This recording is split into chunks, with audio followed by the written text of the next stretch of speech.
শরীয়তপুরে ঝটিকা মিছিল করেছে কার্যক্রম নিষিদ্ধ আওয়ামী লীগ ও এর সহযোগী সংগঠনের নেতাকর্মীরা। ৩০ নভেম্বর রাত ১০টা থেকে ১১টার মধ্যে উপজেলার নানুপুর এলাকায় মিছিল করে কয়েকটি ভিডিও সামাজিক যোগাযোগ মাধ্যমে ছড়িয়ে দেন তারা। পুলিশ ও স্থানীয় বাসিন্দারা বলছেন ৮ থেকে ১০ জন নেতাকর্মী নানুপুর লায়লা কবির কলেজ গেট থেকে মিছিল শুরু করেন। বিনাজুরি গ্রিন টাওয়ার এলাকায় গিয়ে মিছিল শেষ হয়। মিছিলটিতে নেতৃত্ব দেন আওয়ামী লীগ নেতা মোহাম্মদ জাহিদ।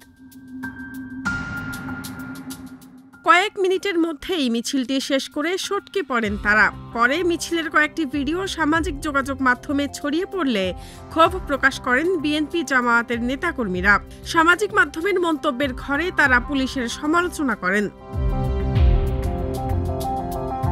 ভিডিওতে দেখা যায় ৮ থেকে ১০ জন নেতাকর্মী ব্যানার সহকারে মশাল হাতেই মিছিলটি বের করেন। এদের মধ্যে কয়েকজন হেলমেট পরিহিত ছিলেন, বাকিরা কাপড় দিয়ে মুখ ঢেকে মিছিলে অংশ নিয়েছেন।